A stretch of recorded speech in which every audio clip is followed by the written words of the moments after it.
Hello friends, so let's come to the second lecture of environment part, and the first topic in this is international conferences, conventions and initiatives. तो we have finished that climate change जो हमारा ozone hole था, and we have finished Arctic amplification and all. Let's come to this topic, and the first topic is 28th conference of parties. तो COP आपको पता है UNFCCC, United nation climate convention for climatic change से जो भी related हमारी जो news हैं वो देख लेते हैं। तो अभी recently 28th conference of parties जो है UNFCCC की दुबई में हुई है, UAE में। तो याद रखिएगा 28th कॉन्फ्रेंस ऑफ पार्टी कहाँ हुई है? UAE दुबई में हुई है, जो हमारे नॉर्मल एग्जाम्स है उनमें आता है। ठीक है, अब हम देखते हैं व्हाट इज कॉप। तो कॉन्फ्रेंस ऑफ पार्टीज़ क्या होती है? कॉन्फ्रेंस ऑफ पार्टीज़ जो होती है वो एनुअल कॉन्फ्रेंस होती है, हर साल ये कॉन्फ्रेंस होती है, हर साल हम PT 365 में पढ़ते हैं। तो इस साल जो है वो दुबई UAE में हुई है, और ये किस चीज़ से रिलेटेड है? जो भी क्लाइमेट चेंज से रिलेटेड चीज़ें हो रही हैं, जो भी चैलेंजेस आ रहे हैं, जो भी सॉल्यूशन नेशंस दे रहे हैं, वो सारी चीज़ों को ये एड्रेस करते हैं। अब यहाँ पे नेशनली डिटरमाइंड कंट्रीब्यूशन था जो पेरिस एग्रीमेंट में सबमिट किया गया था पार्टीज़ के द्वारा, उसको रिव्यू किया गया है। फाइनल डॉक्यूमेंट प्रिपेयर किया गया है जिसका नाम उन्होंने दिया है UAE consensus adopted during COP28। और अज़रबैजान और ब्राज़ील की अगर बात करें तो COP29 जो है 2024 में अज़रबैजान जो है वो होस्ट करेंगे, एंड COP30 2025 में ब्राज़ील होस्ट करेंगे। ओके, तो 2 साल का उन्होंने बता दिया कि कौन कौन होस्ट करेगा। तो इस बार जो है दुबई UAE ने होस्ट किया है। अब what are the key outcomes of COP28? उससे पहले हम United Nation framework convention on climate change है क्या, वो देख लेते हैं। अब यूनाइटेड नेशन कॉन्फ्रेंस ये जो है ये एक इंटरनेशनल एनवायरनमेंट ट्रीटी है जो हमारे ग्रीन हाउस गैस जो हमारे क्लाइमेट चेंज को इम्पैक्ट कर रहे हैं उनको रिड्यूस करने के लिए बनाया गया है, ग्लोबल वार्मिंग को कम करने के लिए बनाई गई है। तो ये एक इंटरनेशनल एनवायरनमेंट बॉडी है, साइंड हुई थी 1992 में अर्थ समिट के टाइम पे। उसको United nation conference on environment and development भी बोला जाता है, अर्थ समिट को। और उसका हेडक्वार्टर बॉन जर्मनी। तो इसका भी सेक्रेटेरिएट कहाँ पे है? बॉन जर्मनी में है। इसमें 197 पार्टीज हैं, इंडिया भी इसका पार्टीज है। अब की एग्रीमेंट्स की बात करें तो पेरिस एग्रीमेंट इसमें एक इंपॉर्टेंट है। UNFCCC के अंदर 3-4 एग्रीमेंट्स जो हैं वो बहुत इंपॉर्टेंट है, तो पेरिस एग्रीमेंट उनमें से एक है जो बहुत इंपॉर्टेंट है, 2015 में साइन की गई और ये लीगली बाइंडिंग है। ठीक है, और यहाँ पे हमको बोला गया इसी पेरिस एग्रीमेंट में कि जितना भी ग्लोबल टेम्परेचर है उसको हम बिलो 2 डिग्री सेल्सियस रखेंगे अबव प्री इंडस्ट्रियल लेवल। ठीक है, और लिमिट जो है राइज होने की सिर्फ 1.5 डिग्री सेल्सियस तक रखेंगे, कि हम रखेंगे कि जो हमारा टेम्परेचर है वो सिर्फ 1.5 डिग्री सेल्सियस तक बढ़े, उससे ज़्यादा ना बढ़े। फिर क्योटो प्रोटोकॉल जो है वो पेरिस एग्रीमेंट के पहले साइन किया गया था 1997 में, और 2005 में एनफोर्स्ड हुआ था। और यहाँ पे जितने भी इंडस्ट्रियलाइज्ड कंट्रीज़ हैं, डेवलप्ड इकोनॉमीज़ हैं, उन्होंने बोला था कि वो अपने ग्रीन हाउस गैस एमिशंस को रिड्यूस करेंगी और लिमिट करेंगी, और वहाँ पे कुछ इंडिविजुअल उन्होंने टारगेट्स रखे थे। और कमिटमेंट्स जो है क्योटो प्रोटोकॉल की वो 2020 में खत्म हो गई थी। याद रखिएगा, कमिटमेंट 2020 में खत्म हो गई थी, इसीलिए जो है क्योटो प्रोटोकॉल में बहुत सारे अमेंडमेंट्स किए गए और अभी जो है बहुत सारे चेंजेस लाए गए। तो Kyoto protocol and Paris agreement. अब कुछ इनिशिएटिव्स जो UNFCCC सेक्रेटेरिएट ने लॉन्च किया है, पहला है momentum for change climate neutral now. यहाँ पे इंडिविजुअल कंपनीज और गवर्नमेंट जो है वो कार्बन न्यूट्रलिटी मतलब क्लाइमेट न्यूट्रलिटी को अचीव करने के लिए 3 स्टेप्स लेंगे। पहला है क्लाइमेट फुटप्रिंट को मेजर करना, कितना आप ग्रीन हाउस गैस एमिट कर रहे हो उसको आपको मेजर करना, रिड्यूस करना ग्रीन हाउस गैस एमिशंस, और ऑफसेट करना एमिशंस। ऑफसेट का सिंपल मतलब है कि आप जो है दूसरी चीज़ों से जो है उसको कहीं ना कहीं कम कर रहे हो। तो that is called momentum for change climate neutral now. So this is all about UNFCCC। Now let's come to what is the provisions जो COP28 में अभी लॉन्च किए गए हैं। तो COP28 में पहला जो पिलर है that is fixing climate finance. Very important, आपको पता है कि $100 बिलियन जो है आप डेवलप्ड कंट्रीज जो है डेवलपिंग कंट्रीज को प्रोवाइड करेंगे, बिकॉज डेवलपिंग कंट्रीज जो है वो ज़्यादा क्लाइमेट चेंज से इफेक्ट होती है, because of sea level rise, because of poverty, because of inequality. तो everything effects in developing country more. ठीक है, सबसे ज़्यादा जो है इफेक्ट होता है क्लाइमेट चेंज का that is for developing country, not for the developed country, because developed country already they have developed their technology and all related to the climate change. Okay, तो फिक्सिंग क्लाइमेट फाइनेंस की अगर बात करें तो सबसे पहले उन्होंने लॉस एंड डैमेज फंड को ऑपरेशनलाइज किया है, लॉस एंड डैमेज फंड को लॉन्च किया है। अब लॉस एंड डैमेज फंड होता क्या है, ये COP27 में हुआ था, शर्म एल शेख इजिप्ट में जब हुआ था। तो याद रखिएगा COP27 कहाँ होता है, शर्म एल शेख इजिप्ट में। ये पहली बार लॉस एंड डैमेज वहीं पर अनाउंस किया गया और वहाँ पे बोला गया कि जो भी कंट्रीज़ हैं, जो भी कंट्रीज़ क्लाइमेट चेंज से डील कर रही हैं, उन कंट्रीज़ को कंपनसेट करना फॉर देयर लॉस और उनको फंड पहुँचाना for their loss and damage. अब लॉस एंड डैमेज का सिंपल मतलब है कि जितने भी हमारे क्लाइमेट चेंज से रिलेटेड रिस्क हैं, जितने भी उसके नेगेटिव कॉन्सिक्वेंस है, उसको कम करना, ठीक है, उसको रिड्यूस करना। इसलिए जो है हमको फंड जो है प्रोवाइड करना है। अब वार्सो इंटरनेशनल मैकेनिज्म आया था फॉर लॉस एंड डैमेज, वो स्टेब्लिश हुआ था COP19 में 2013 में वार्सो में, पोलैंड में, ठीक है। वार्सो इंटरनेशनल मैकेनिज्म जो है वो हमारा 2013 में COP19 में आया था, जहाँ पे लॉस एंड डैमेज की पहली बार बात की गई थी कि हमको लॉस एंड डैमेज जो है उसको एड्रेस करना है फॉर द डेवलपिंग कंट्रीज। और ये एडमिनिस्टर कौन कर रहा था, World Bank, as a World Bank hosted financial intermediary fund, और 4 साल के लिए ये दिया जा रहा था। बट अगर बात करें मैनेज कौन कर रहा था, तो इंडिपेंडेंट सेक्रेटेरिएट मैनेज कर रहे थे। और कंट्रीज़ जो है जैसे कि यूएई हो गए, जर्मनी, यूके, जापान जो है, उन्होंने बोला था कि हम फंड प्रोवाइड करेंगे। तो this is all about loss and damage fund. Next अगर बात करें तो $83.9 बिलियन जो है क्लाइमेट फाइनेंस को मोबिलाइज किया गया है in Green Climate Fund, Adaptation Fund, Least Developed Countries Fund, Special Climate Fund. These are the funds related to the climate change जो आपको कंट्रीज प्रोवाइड करेंगी। फिर एक डिक्लेरेशन किया गया है on global climate finance framework, जो जिसका इंडिया भी पार्ट है। तो ग्लोबल क्लाइमेट फाइनेंस फ्रेमवर्क का इंडिया भी पार्ट है। नेक्स्ट आते हैं focusing on people lives and livelihood के बारे में क्या बोला है। तो पहली बार जो रिपोर्ट थी शर्म एल शेख एडाप्टेशन एजेंडा की, वो रिलीज की गई है। COP28 में यूएई ने डिक्लेयर किया है on agriculture, food and climate. फिर UAE declaration on climate and health.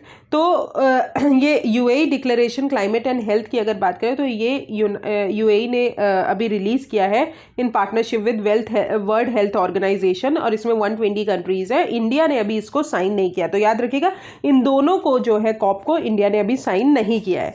COP28 UAE declaration on climate relief and recovery and peace, adoption of global goal on adaptation UAE framework to global climate resilience. तो यहाँ पे long term adaptation efforts जो है हम बताएंगे in the context कि कितना आपका टेम्परेचर होना चाहिए under article 2 of the Paris agreement. फिर ग्लोबल गोल एडेप्टेशन की बात की है, जो कि कलेक्टिव कमिटमेंट है पूरे पार्टीज़ की, जो भी हमारी पेरिस एग्रीमेंट का पार्ट है, और वर्ल्ड की एडेप्टिव कैपेसिटी को बढ़ाना है और वल्नरेबिलिटी जितनी भी है क्लाइमेट चेंज से उसको रिड्यूस करना है। एडेप्टेशन का सिंपल मतलब है कि जो भी क्लाइमेट चेंज से रिलेटेड चीज़ें आए आप उसको अडाप्ट करिए, ठीक है, अडाप्ट करिए और उसको अडाप्ट करने के बाद उसको मिटिगेट करने की कोशिश करिए, तो दैट इज कॉल्ड एडेप्टेशन।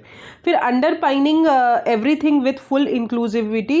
तो अभी COP28 gender responsive just transition and climate action partnership launch किया गया है और यूथ क्लाइमेट चैंपियंस को अपॉइंट किया गया है कि वो जो है हमारी गैप जो है जितना भी ब्रिज है उसको जो है कम करेंगे with between COP presidency and youth stakeholders. So these are the things जो हमारे COP28 में ली गई। नेक्स्ट आते हैं what are the report released by COP28। तो रिपोर्ट ऑन क्लाइमेट फाइनेंस, जिसको रिलीज किसने किया है, independent high level expert group on climate finance ने अभी रिपोर्ट ये रिलीज की है। और ये कब फॉर्म हुई थी, COP26 प्रेसिडेंसी के द्वारा फॉर्म हुई थी, जहाँ पे वो पॉलिसी और रिकमेंडेशंस डेवलप करने की बोल रहे थे कि जितने भी UNFCCC पेरिस एग्रीमेंट है उसमें इन्वेस्टमेंट करा जाए। की फाइंडिंग्स इस रिपोर्ट की क्या है, तो ग्लोबल क्लाइमेट फाइनेंस जो है वो ट्रिपल हो जाएगा ओवर द लास्ट डिकेड, ऐसा बोला जा रहा है कि ट्रिपल हो गया है। क्लाइमेट फाइनेंस जो है वो मोर डेवलप्ड कंट्रीज में सिचुएटेड है और चाइना में, और मिटिगेशन में ज़्यादा सिचुएटेड है rather than adaptation. So this is the finding of the report.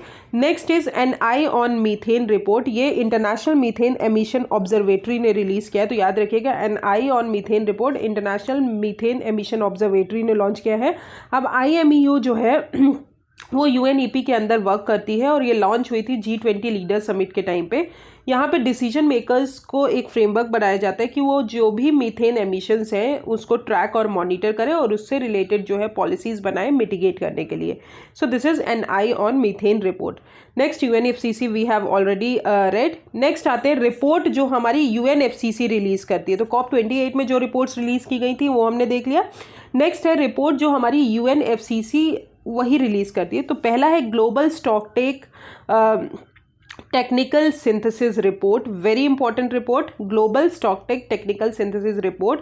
Global stocktake का सिंपल मतलब है वो एक प्रोसेस होता है कंट्रीज के लिए कि वो देखें कि वो कितना प्रोग्रेस कर रही हैं अपने क्लाइमेट चेंज में। तो इसमें जो है पेरिस एग्रीमेंट में बताया गया कि पेरिस एग्रीमेंट का जो गोल है उसको मीट करने के लिए जो कंट्रीज हैं वो कितना अपनी पॉलिसीज को चेंज कर रही हैं, कितना प्रोग्रेस कर रही हैं वंस इन एवरी 5 ईयर्स ये आती है। अब ग्लोबल स्टॉकटेक जो है वो पार्टीज को बोलते हैं कि पेरिस एग्रीमेंट को आप फॉलो करिए और उसके 8 स्टेप्स हैं फॉलो करने के। पहला है रिन्यूएबल एनर्जी कैपेसिटी जो है उसको ट्रिपल करिए बिकॉज वो ग्लोबल वार्मिंग कैपेसिटी उसकी कम होती है, एंड डबल करिए global average annual rate of energy efficiency by 2030। दूसरी चीज़ अनएबेटेड जो कोल पावर है उसको फेज डाउन करिए धीरे धीरे। एफर्ट्स को बढ़ाइए जो net zero emission energy system है उनकी तरफ, zero fuels low carbon fuels हैं उनकी तरफ। ट्रांजिशन फॉसिल फ्यूल से ट्रांजिस्ट होकर आप एनर्जी सिस्टम ऐसा अडॉप्ट करिए जिससे हमारा क्लाइमेट चेंज कम इम्पैक्ट हो। लो टेक्नोलॉजी एमिशंस को ज़्यादा एक्सेलरेट करिए जैसे कि carbon capture utilisation and storage accelerate करिए, सब्सटेंशियली रिड्यूस करिए non carbon dioxide emissions, accelerate करिए एमिशंस जो हमारे रोड ट्रांसपोर्ट से हो रहे हैं उसको रिड्यूस करने के लिए, और इनएफिशिएंट फॉसिल फ्यूल सब्सिडीज आप ना प्रोवाइड करिए, उसको आप कम करिए। So this is all about global stocktake technical synthesis report UNFCCC release करती है। नेक्स्ट आते हैं पेरिस एग्रीमेंट सिंथेसिस रिपोर्ट। ये भी कौन रिलीज करता है? UNFCCC ही रिलीज करती है। तो ये जो है ये लॉन्च की गई थी कि जितने भी लेटेस्ट नेशनली डिटरमाइंड कंट्रीब्यूशन है उसको विल इंक्रीज क्या कर रहे हैं कि वो एमिशंस को इंक्रीज कर रहे हैं 8.8% by 2030 relative to 2010 level. 40% of the parties जो है वो लोकल कम्युनिटीज़ और इंडिजीनियस पीपल को मिला के जो है अडेप्टेशन एफर्ट्स ले रही हैं for NDC। So this is all about Paris agreement synthesis report. Next आते हैं what are the key initiatives. जो की इनिशिएटिव्स लॉन्च किए गए COP28 में, पहला है ग्लोबल ग्रीन क्रेडिट इनिशिएटिव। ये इंडिया ने लॉन्च किया है तो बहुत इंपॉर्टेंट हो जाता है। ग्लोबल ग्रीन क्रेडिट इनिशिएटिव किसने लॉन्च किया है? इंडिया ने लॉन्च किया है। अब ये जो है ये क्या किस लिए है? तो global green credit related to environment जो है आपको प्रोवाइड करना है। तो this is all about global green initiative. तो अभी ये एक इंटरनेशनल प्लेटफॉर्म है जहाँ पे बहुत सारी कंट्रीज अपने कोलैबोरेट करेंगी, एनवायरमेंटल जो भी इनोवेटिव आइडियाज़ हैं एनवायरमेंटल प्रोग्राम से रिलेटेड वो सारी चीज़ें बताएंगी। इसको global platform for nature ecological transformation भी रेफर किया गया है।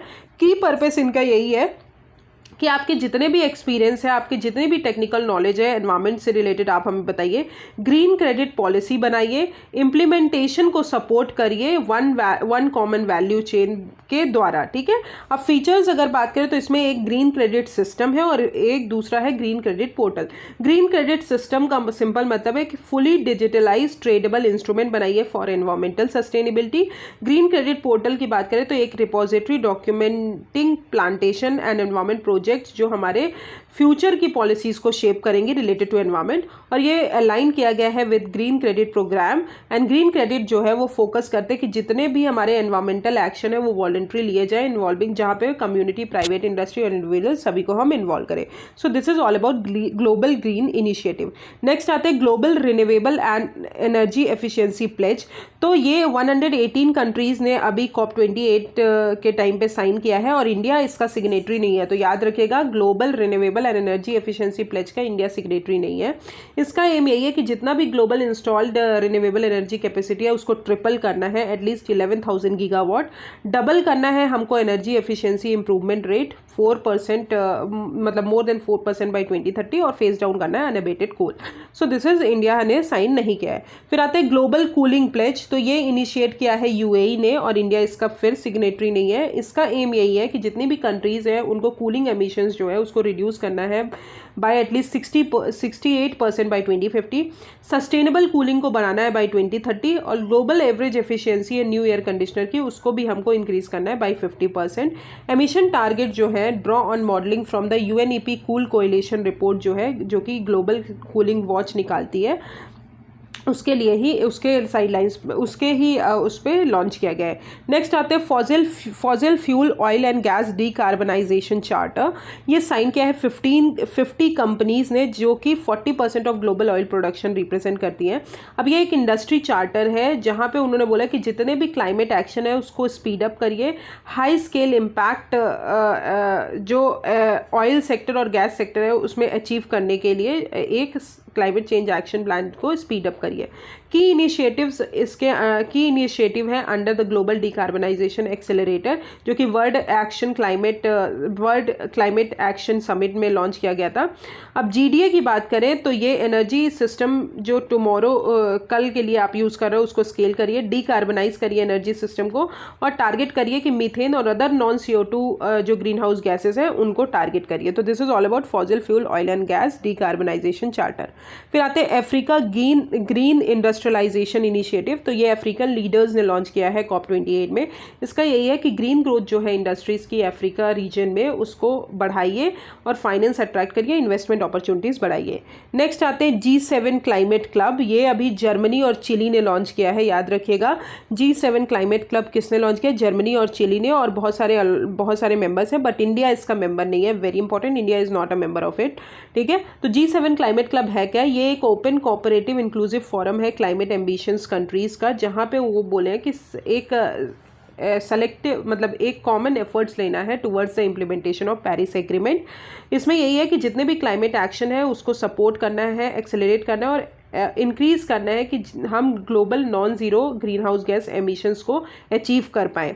ये पहली बार जर्मनी ने प्रपोज किया था ड्यूरिंग G7 समिट। फिर इंटरिम सेक्रेटेरिएट इसके कौन से? Economic cooperation and development and international energy agency. So this is all about G7 climate club. Next is elite climate partners platform. तो इनिशियल फाउंडर्स इसके हैं ऑलनॉट ventures, Ballmer group, Bezos earth fund, अनीता। तो बहुत सारे जो हैं हमारे बाहर के जितने भी लोग हैं, जितने भी कंपनीज हैं, वो सारे फंड हैं, वो सारे जो है इसमें फाउंडर्स हैं। Next elite climate partners platform की बात करें, ये एक फिलेंथ्रोपिक इन्वेस्टमेंट ऑर्गेनाइजेशन है जहाँ पे हमको जितने भी क्लाइमेट रिलेटेड प्रोजेक्ट्स हैं उनको इंक्रीज़ करना है और इमर्जिंग इकोनॉमीज़ को बढ़ाना है। इनिशियल फोकस जो है south east Asia, Caribbean island, central Africa and India में रहेगा, और इसमें south east Asia clean energy facility है उसमें इन्वेस्ट किया जाएगा। और ACP and international finance corporation का एम यही है कि $11 बिलियन जो है क्लाइमेट इन्वेस्टमेंट की तरफ हमको जनरेट करना है। अब IFC हमने देखा था जब हमने इकोनॉमी पढ़ा था कि वर्ल्ड बैंक की एक प्राइवेट सेक्टर आर्म है जो कि प्राइवेट इन्वेस्टमेंट को बढ़ाती है डेवलपिंग कंट्रीज़ में। So this is all about elite climate partnership platform. Next आते हैं एल्टेरा फंड, ये UAE ने अभी अनाउंस किया है। ये एक $30 बिलियन क्लाइमेट फंड है। ये वर्ल्ड का लार्जेस्ट प्राइवेट इन्वेस्टमेंट व्हीकल है फॉर क्लाइमेट चेंज एक्शन, और यहाँ पे 250 बिलियन ग्लोबली मोबिलाइज किया जाएगा बाय 2030 कि क्लाइमेट फाइनेंस सिस्टम की तरफ हम लगा सके। फोकस एरिया यही है कि एनर्जी ट्रांजिशन करना है, इंडस्ट्रियल डिकार्बनाइजेशन करना है, सस्टेनेबल लिविंग बढ़ाना है और क्लाइमेट टेक्नोलॉजीज को बढ़ाना है। So this is all about Alterra fund. Next आते हैं इंडिया एट COP28। तो इंडिया ने COP28 में क्या क्या चीज़ें बोली वो देख लेते हैं। ठीक है, तो हमने COP28 पढ़ा। COP28 कहाँ पे हुआ है? UAE में हुआ है। ठीक है, फिर हम UAE दुबई में हुआ है। फिर हमने COP28 UNFCCC होता क्या है वो पढ़ा। फिर COP28 में क्या क्या चीज़ें बोली गई हैं वो पढ़ा। फिर COP28 में कौन सी 2 रिपोर्ट्स लॉन्च की हैं वो पढ़ा।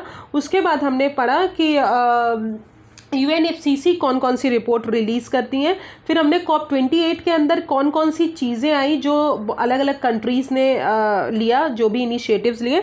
अब हम पढ़ रहे हैं कि इंडिया के क्या क्या इनिशिएटिव्स हैं, इंडिया क्या क्या की COP28 में, वो पढ़ेंगे। तो इंडिया ने अभी वॉइस आउट किया कि ग्लोबल साउथ के लिए कंसर्न वो किया, ग्लोबल साउथ मतलब जितनी भी सदर्न हेमिस्फीयर की कंट्रीज़ हैं उनके लिए, एंड रिटेरिएटेड दैट कि क्लाइमेट फाइनेंस जो है डेवलपिंग कंट्रीज़ के लिए वो बहुत ज़्यादा अर्जेंट है, बिकॉज वो जो है ज़्यादा क्लाइमेट चेंज से अफेक्ट हो रही हैं। तो COP28 में इंडिया ने ये सब बोला। अब what is India's role at COP28? तो पहला, इंडिया ने को लॉन्च किया leadership group for industries transition 2.0। तो लीड आईटी जो है 2.0 इंडिया ने को लॉन्च किया है। अब लीड आईटी 2.0 क्या है? ये फोकस करते हैं कि जितना भी हमारा लो कार्बन टेक्नोलॉजी है उसकी तरफ हमको ट्रांजिस्ट करना है, उसकी तरफ हमको ट्रांसफ़र करना है, ना कि हमको हाई कार्बन टेक्नोलॉजी की, जो कार्बन एमिशन जिनका ज़्यादा है वो टेक्नोलॉजी ना यूज़ करके लो कार्बन टेक्नोलॉजी यूज़ करनी है, और फाइनेंसिंग सपोर्ट प्रोवाइड करना है फॉर इंडस्ट्री ट्रांजिशन। और ये लीड आईटी जो है वो इंडिया और स्वीडन ने लॉन्च किया था eight UN climate action summit 2019 में, और लीड आईटी 2.0 को इंडिया ने अभी को लॉन्च किया है। फिर दूसरी चीज़, को होस्ट किया है इंडिया और यूएई ने, दोनों ने को होस्ट किया है green credit programme eight COP28। अब ग्रीन क्रेडिट इनिशिएटिव जो है वॉलंटरी एनवायरमेंटल एक्शंस पे फोकस करती हैं कि आप प्राइवेट, इंडिविजुअल, कम्युनिटी जो है सब मिल के वॉलंटरी जो है हमारी क्रेडिट फैसिलिटीज़ जो है प्रोवाइड करें और एनवायरमेंट को प्रोटेक्ट करें। नेक्स्ट, इंडिया ने पार्टिसिपेट किया है mangrove alliance for climate ministerial meeting, mangrove alliance for climate ministerial meeting at COP28। तो मैंग्रोव अलायंस फॉर क्लाइमेट है क्या? इसमें यही है कि जितनी भी हमारी मैंग्रोव इकोसिस्टम है जो हमारी ग्लोबली डिटोरिएट हो रही है उसको रिस्टोर करना है, उसको कंजर्व करना है, बिकॉज वो कहीं ना कहीं क्लाइमेट चेंज से हमको बहुत ज़्यादा बचाती है। फॉर एग्जाम्पल सुनामी आ रही है तो मैंग्रोव्स अगर लगे तो हम बच जाएंगे, तो दैट इज़ कॉल्ड मैंग्रोव को प्रोटेक्ट करने के लिए। और ये यूएई और इंडोनेशिया ने लॉन्च किया था ड्यूरिंग COP27 और इंडिया जो है इसका मेंबर है।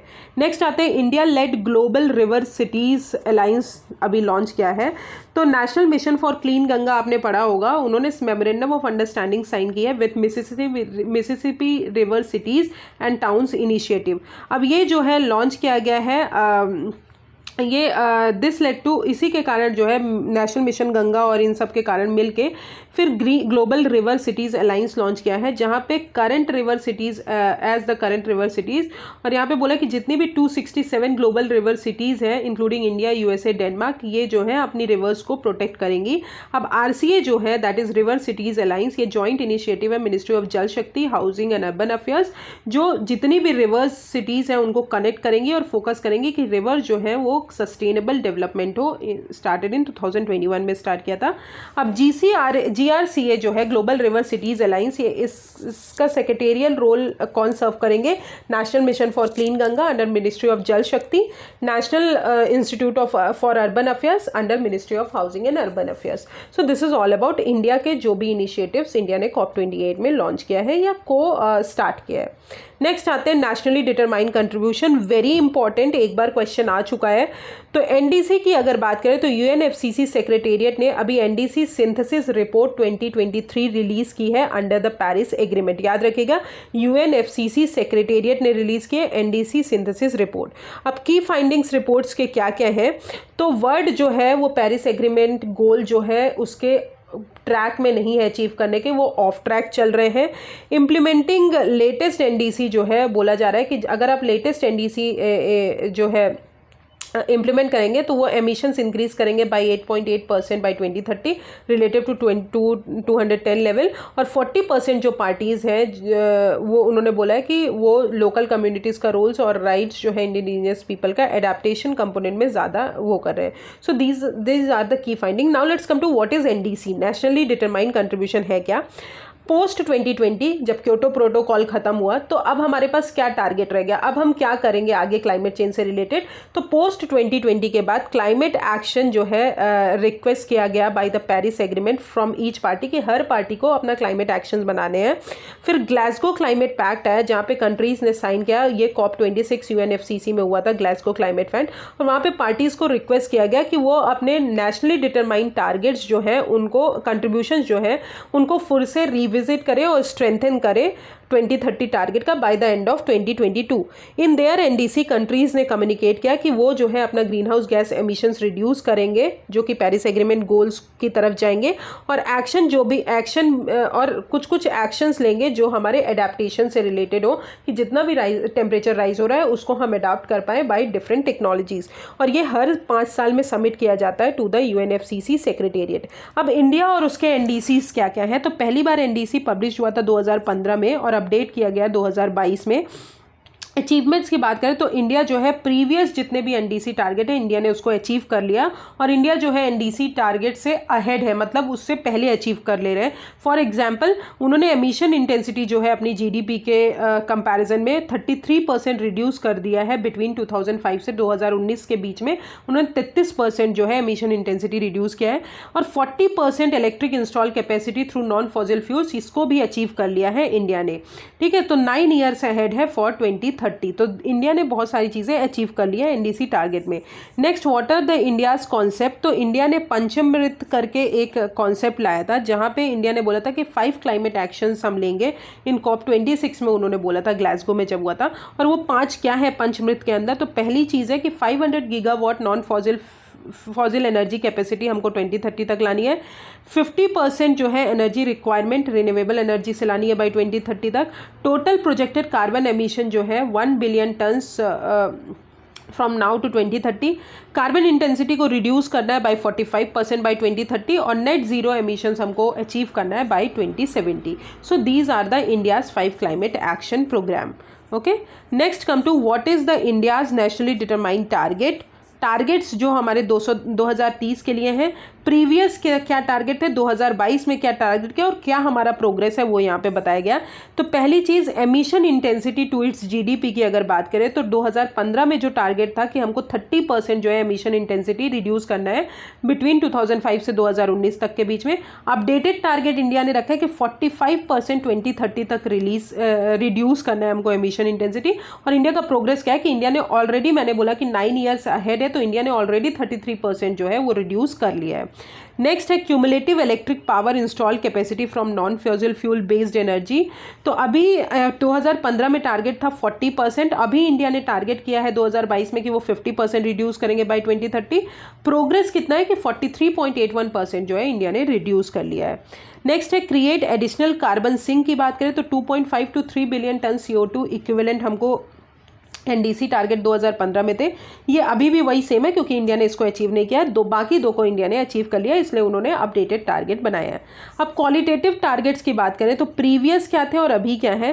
क्वालिटेटिव टारगेट में प्रीवियस एनडीसी था कि हमको जितने भी हेल्दी और सस्टेनेबल वे ऑफ लिविंग है उसको प्रोपोगेट करना है based on tradition and value of conservation and moderation. Updated NDC target में उन्होंने बोला है कि लाइफ करके एक मास मूवमेंट निकाला है, लाइफस्टाइल फॉर द एनवायरमेंट, जो कि क्लाइमेट चेंज को कॉम्बैट करने के लिए निकाला है, और वहाँ पे उन्होंने बहुत सारी, तो ये लाइफ जो है ये एनडीसी 2022 में निकाला। नेक्स्ट फिर 2015 के एनडीसी में उन्होंने बोला था कि क्लाइमेट फ्रेंडली और क्लीनर पाथ हमको अडॉप्ट करना है फॉर इकोनॉमिक डेवलपमेंट, वो सेम है। Better adapt to climate change by enhancing the investment in developing programmes in sectors vulnerable to climate change, तो ये भी सेम है। बाकी सब टारगेट्स जो है सेम है, क्वालिटेटिव टारगेट, सिर्फ एक टारगेट में उन्होंने लाइफ जो है एक मास मूवमेंट स्टार्ट कर दिया है। So this is all about the qualitative targets of this. Next आते हैं guidance on children's right and environment. तो UN committee on right of the child ने अभी इशू किया है एक guidance on children's right and environment.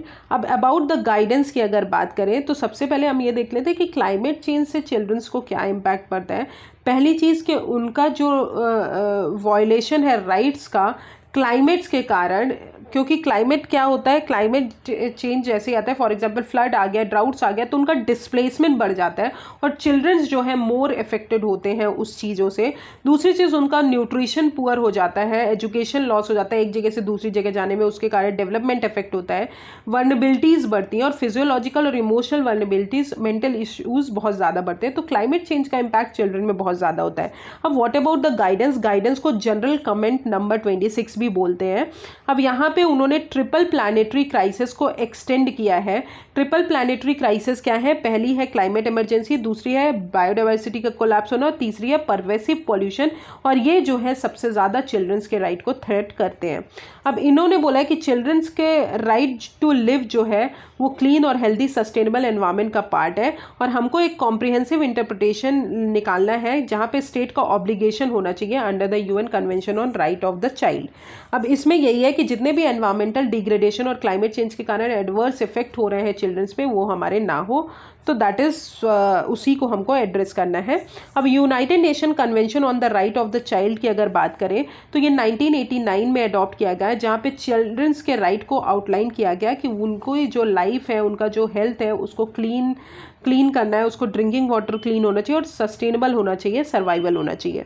ये ratify किया है 196 स्टेट पार्टीज़ ने, इंडिया ने भी रेटिफाई किया है। अब CRC जो है इसकी एक बॉडी है जो इम्प्लीमेंटेशन करेगी united nation convention on right of the child by it states parties. So this is all about the united nation convention on right of the child. Next आते हैं अदर इनिशिएटिव्स इन न्यूज़ जो अभी climate change से है। तो पहला है corp से रिलेटेड है, तो global green house gas watch. तो ये वर्ल्ड मेट्रोलॉजिकल कांग्रेस ने एक new green house gas monitoring initiative launch किया जिसका नाम है global green house gas watch, जहाँ पे जितने भी हीट ट्रैपिंग गैसेस हैं उनको हमको रिड्यूस करना है।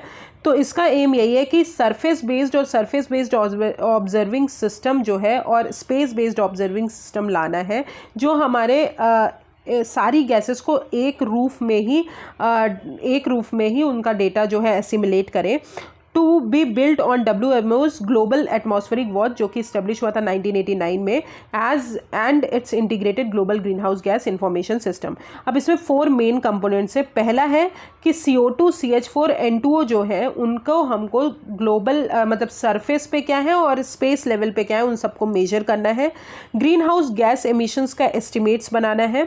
High resolution earth system models develop करने हैं कि जो हमारे ग्रीन हाउस गैस साइकिल्स को रिप्रेजेंट करेंगे, और डेटा को एसिमुलेट करना है और उससे रिलेटेड सॉल्यूशंस बनाने हैं।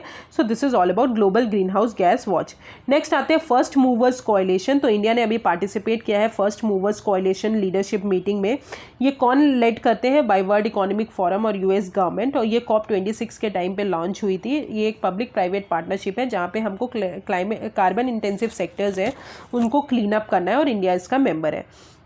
नेक्स्ट है major economics forum of energy and climate. अब ये जो है USA ने लॉन्च किया था 2019 में। ये एक कैंडिड डायलॉग है, मतलब बहुत सारी मेजर एमिटिंग जो कंट्रीज है जो एमिट कर रही हैं ग्रीन हाउस गैस, उनके बीच में जो है एक डायलॉग है कि वो क्लाइमेट चेंज के अगेंस्ट एक्शंस लेंगी। अब USA का एम यही है कि ग्लोबल क्लाइमेट एक्शंस हमको कैटलाइज करना है through its MEF on energy and climate.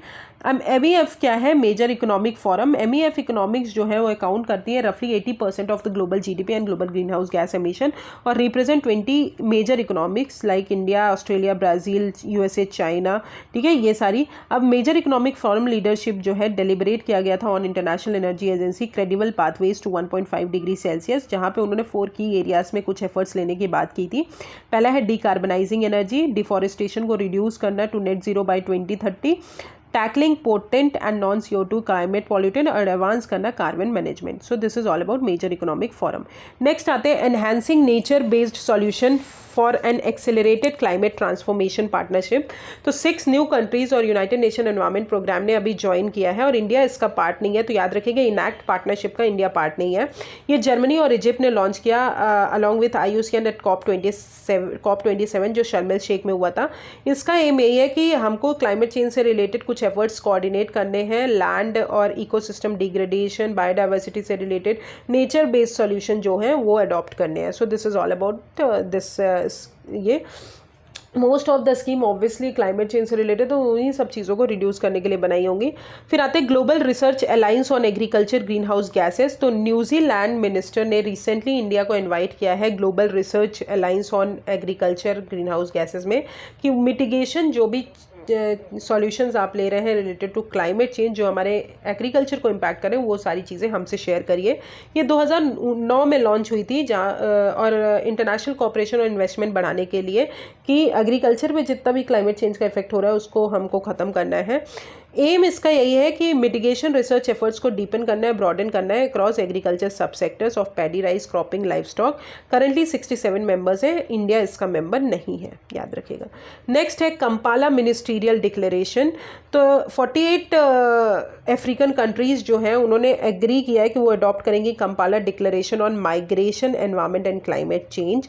इसका एम यही है कि जितना भी ह्यूमन मोबिलिटी है और क्लाइमेट चेंज से रिलेटेड हो रहा है, क्लाइमेट चेंज के कारण ह्यूमन मोबिलिटी जितना भी इफेक्ट हो रहा है उनके बीच में जो है नेक्सस बैठाना है in the continent.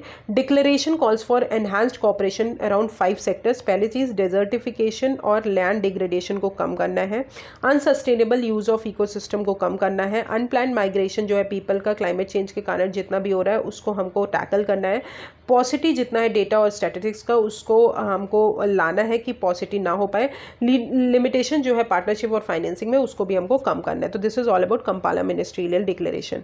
Next is data in climate resilient agriculture. तो यूनाइटेड नेशन डेवलपमेंट प्रोग्राम और नाबार्ड ने अभी मेमोरेंडम ऑफ अंडरस्टैंडिंग साइन किया है कि हमको data in climate resilient agriculture से रिलेटेड हमको एक पब्लिक डेटा क्रिएट करना है, डिजिटल पब्लिक गुड्स क्रिएट करना है। अब data in climate resilient agriculture एक कोलैबोरेटिव एफर्ट है डिजिटल पब्लिक गुड जो कि हमको ओपन एक्सेस प्रोवाइड करेंगे जियो स्पेशल डेटाबेस पे related to climate resilient agriculture. और ये क्यूरेट किसने किया था? यूएनडीपी ने एंड बहुत सारी ऑर्गेनाइजेशन ने कि पब्लिक इन्वेस्टमेंट जो है एग्रीकल्चर में हमको बढ़ाना है। नेक्स्ट आते हैं कूल कोएलिशन। तो यूनाइटेड नेशन एनवायरनमेंट प्रोग्राम ने अभी कूल कोएलिशन लॉन्च किया, कूल कोएलिशन अभी रिलीज़ किया है उन्होंने, global cooling watch report 2023 keeping it chill. ठीक है, ये रिलीज़ किया था कि ग्लोबल कूलिंग प्लेज और कूल कोएलिशन को बढ़ाना है। अब कूल कोएलिशन है क्या? यूनाइटेड नेशन एनवायरनमेंट प्रोग्राम का एक प्रोग्राम है at the first global conference और synergies between 2030 agenda for sustainable development goals और पेरिस एग्रीमेंट में लिया गया। यहाँ पे क्लाइमेट फ्रेंडली और कूलिंग जो है सबको प्रोवाइड करनी है। So this is the aim और इंटरनेशनल सोलर अलायंस भी इसका पार्ट है। नेक्स्ट आते हैं फाओ एक्शन प्लान 2022-25। तो फूड एग्रीकल्चर ऑर्गेनाइजेशन ने अभी एक एक्शन प्लान लॉन्च किया है इम्प्लीमेंट करने के लिए food strategy on climate change. Strategy envisages है कि जितने भी एग्रीकल्चर फूड हैं वो सस्टेनेबल हो, इंक्लूसिव हो, रेजिलिएंट हो और अडेप्टिव हो क्लाइमेट चेंज से। Currently global agri food system जो है वो रिस्पॉन्सिबल है around 3% of the total green house gas emission. तो फाओ का एक्शन प्लान जो है 3 पिलर्स पे बेस्ड है। पहला है strengthening global and regional climate policy and governance, developing countries capacity for climate action and scaling up climate action on ground. Next आते हैं climate change performance index, very important index. Climate change performance index German watch release करती है। ये एक independent monitoring tool है climate change को tackle करने के लिए। इसमें 4 चीज़ें हमको मेजर की जाती हैं। पहला है green house gas emission, renewable energy, energy use and climate policy. Top 3 places में कोई भी नहीं है क्योंकि कोई भी ट्रैक में नहीं है क्लाइमेट चेंज को अडॉप्ट करने की। जर्मन वॉच जो है एक और रिपोर्ट रिलीज करती है, ग्लोबल क्लाइमेट रिस्क इंडेक्स भी रिलीज करती है। ठीक है, अब इंडिया जो है अभी इस इंडिया का जो रैंक है इसमें इंप्रूव हुआ है। लास्ट ईयर 8 था, इस बार 7th इंडिया ने सिक्योर किया, तो क्लाइमेट चेंज परफॉर्मेंस इंडेक्स में इंडिया 7th है। नेक्स्ट आते हैं नैरोबी डिक्लेरेशन। तो ये first Africa climate action summit है, नैरोबी डिक्लेरेशन, और यहाँ पे एनुअल क्लाइमेट फाइनेंस की बात की है कि $100 बिलियन जो है हमको प्लेज करना है और फाइनेंस प्रोवाइड करना है रिलेटेड टू क्लाइमेट चेंज।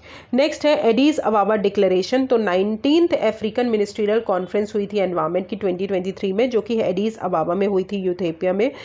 इसमें प्रायोरिटाइज किया गया था कि जितने भी एक्शन है क्लाइमेट चेंज से रिलेटेड और plastic pollution, marine protection, land degradation, natural capital, इन सबको हमको प्रायोरिटाइज करना है और ये साइन किया है 54 अफ्रीकन नेशंस ने। फिर आते हैं C40, very important, India part है इसलिए इंपॉर्टेंट है। C40 अगर बात करें तो बेंगलुरु, C40 क्या है? C40 एक ग्लोबल नेटवर्क है, नियरली 100 मेयर्स जो है वर्ल्ड की लीडिंग सिटीज़ हैं वो इसकी पार्ट है और इंडिया से 6 इंडियन सिटीज़ पार्ट है, दिल्ली, मुंबई, चेन्नई, कोलकाता, बेंगलुरु, अहमदाबाद। ठीक है, अब बेंगलुरु क्लाइमेट एक्शन प्लान अभी अनवील किया गया है in line with cities commitment to C40 cities and Delhi city of lakes project and 3I model लाया गया है, that's why it is in news. Delhi ने ब्रेक थ्रू इनिशिएटिव लॉन्च किया है फॉर फाइटिंग क्लाइमेट चेंज और दिल्ली का 3I मॉडल जो है इलेक्ट्रिक व्हीकल से रिलेटेड है, इंक्लूसिव इंसेंटिवाइजेशन और innovation. So that's why C40 is in news. Next आते हैं global green house gas monitoring infrastructure. ये वर्ल्ड मेट्रोलॉजिकल ऑर्गेनाइजेशन ने लॉन्च किया है। बेटर वेज हमको अडॉप्ट करना है, जितना भी पॉल्यूशन हो रहा है वार्मिंग के कारण उसको रिड्यूस करने के लिए, और पॉलिसी बनानी है। ये स्पेस बेस्ड और सरफेस बेस्ड ऑब्जर्विंग सिस्टम को इंटीग्रेट करेंगे कि ग्रीन हाउस गैस एमिशन कहाँ से हो रहा है, कितना हो रहा है, उन सबको मॉनिटर करना। ये embodied by WMO 60-year-old world weather watch and its activating global atmosphere watch. Okay, so this is the end of COP28 and जो भी कन्वेंशंस थे। I will start climate mitigation and adaptation tomorrow. Thank you so much. If you have any problem, just comment me on the comment section. Thank you.